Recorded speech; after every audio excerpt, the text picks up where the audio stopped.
Dobar dan, spoštovani gledalci, sem Jasna Martinjak, raziskovalni projekt Povej. Smo v drugem delu, ko raziskujemo izkušnje z našimi poslanci in tokrat je z nami gospa Jelka Godec iz poslanske skupine Slovenske demokratske stranke. Pozdravljeni, gospa Godec, me veseli, da smo se našli tukaj. Vi prihajate iz volilnega okraja Šentjur pri Celju. Pa me zanima, kakšna je vaša povezava z domačim krajem, z predstavniki lokalnih skupnosti v vašem volilnem okraju? Jaz sem bila občinska svetnica že v letih 2010-2014, torej v tem mandatu, potem en mandat ne in zdaj sem ponovno izvoljena kot občinska svetnica na listi Slovenske demokratske stranke, torej od leta 2018 v tem mandatu 18-22. Tako da ponovno sodelujem pri sooblikovanju lokalne politike. Teda to je eden izmed načinov torej povezave z lokalno politiko, hkrati pa moram reči, da tudi na ravni krajevne skupnosti Ponikva, kjer živim, poskušam sodelovati, sicer nisem v svetu krajevne skupnosti, ampak na drugačne načine, torej z obiski predsednika krajevne skupnosti ali pa da preko mene torej lahko krajani postavljajo tudi vprašanja krajevne skupnosti in občini.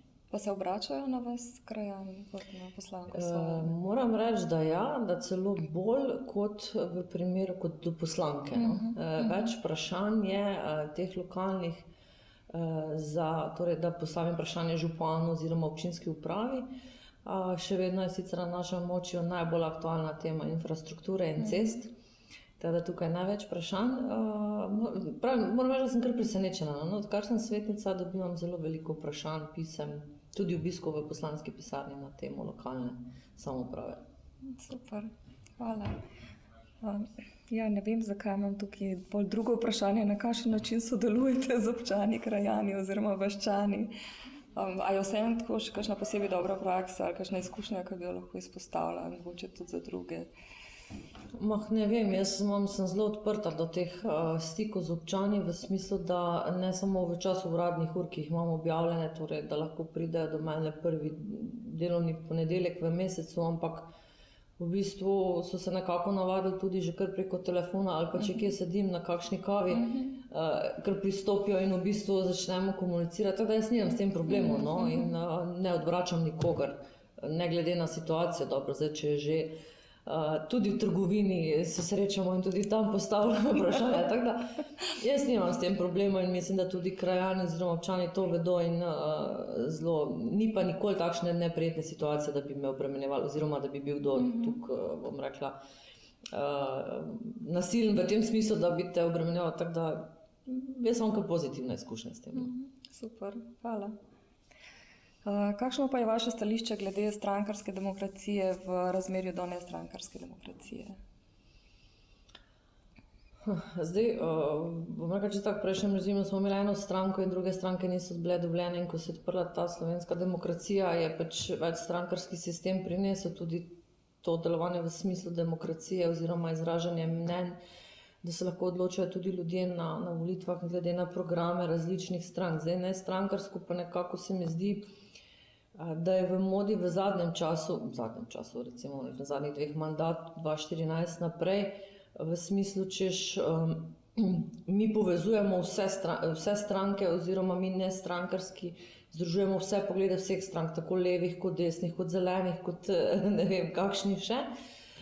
In s tem nekako poskušajo oziroma jim kar, vsaj v našem okolju, moram reči, uspeva pridobivati volivce. Če pa se navežem še enkrat na moje okolje, pa ta nestrankarsko udejstvovanje, torej liste, recimo županova lista, ne vem, česa vse nimamo, kaže na to, da pa le niso tako nestrankarski in da vedno bolj kažejo svojo nestrankarsko, ampak opredeljenost proti določeni stranki, tako da in tudi izhajajo iz določene stranke. In jaz nisem ravno vsaj na tej lokalni ravni mnenja, da so nestrankarski. Samo v imenu. Hvala. Kakšno pa je vaše stališče glede reprezentativnega, predstavniškega mandata glede na 82. člen Ustave RS in glasovanja po prepričanju stranke? Se pravi, a je je vaš mandat volivcev, ki so vas izbrali, ali mandat stranke? Ko greš na volitve, predstavljaš program stranke in ga tudi, ko si izvoljen, zagovarjaš program stranke in ljudje, ki volijo tebe, tudi se s tem, po mojem, poistovetijo, torej s tem programom. Je pa res, da dostikrat, mislim, da marsikdo, ne dostikrat, ampak marsikdo voli tudi človeka kot takšnega, ne samo tisto, kar je strankarsko, ne. Ker tudi doživiš samo pred volitvam kampanji, recimo, saj ti si v redu, ne, samo vaša stranka pa mogoče ni ravno to, kar bi bila moja izbira, pa te bom volil, ker si to ti, ne. Ampak na koncu, ko ti si izvoljen ali kot poslanec ali kot svetnik, še vedno stojiš za programom stranke, predstavljaš stranko, njen program, hkrati pa seveda s tem, jaz mislim, da vsaj naša stranka, definitivno lahko trdim za našo stranko, predstavlja tudi voljo ljudstva oziroma je tisto, kar je za državljane dobro, oziroma naš program je kaže pot oziroma je tisto, kar bi pripeljalo Slovenijo do boljšega razvoja, če bi bili na vladi. Tako da zastopanje interesov v obeh smereh, ne, torej interes stranke v izvajanju programa in seveda interes volivcev, ki so te izvolili, ki pa je, mislim, da je tudi povezava zelo močna in tesna in da se ne razhaja. A pride tudi v sami stranki do opozicije? Ja, to je normalni proces, pa se nikjer ni, če bi se vsi enako mislili, vsi se imeli vedno radi, bi bilo malo smešno. Seveda prihaja tudi na lokalni ravni, v odborih recimo prihaja do različnih mnenj. Ne morem reči, da temu, jaz saj nimam, pravi v našem odboru, v našem primeru, občutka, da gre za opozicijo kot v smislu težkega nasprotovanja, ampak v smislu različnih mnenj definitivno.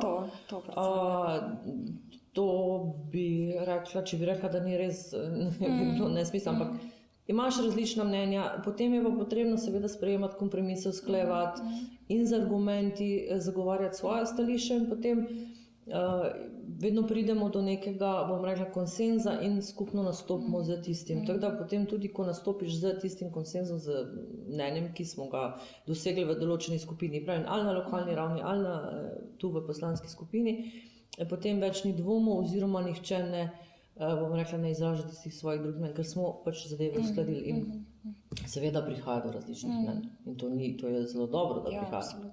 Definitivno to družini, če bi bilo skozi. Da se vsi vsem strinjamo, ne vem, če bi bilo ravno dobro. Hvala. Zdaj pa samo še zadnje vprašanje. Želite kot poslanka karkoli sporočiti gledalcem? Ja, moje sporočilo gledalcem je, da aktivno sodelujejo kot državljani z svojimi mnenji, odidejo na volitve, tako zdaj prihajajoče evropske in pa seveda vse ostale, in z svojim torej glasom tudi soustvarjajo svojo prihodnost in prihodnost svojih otrok. Tako da bodimo vsi zelo aktivni državljani, tako na volitvah, kot tudi z, bom rekla, sodelovanjem s poslanci in pa z lokalno skupnostjo. Hvala lepa, spoštovana gospa Godec, in hvala tudi vam, spoštovani gledalci, pa nasvidenje.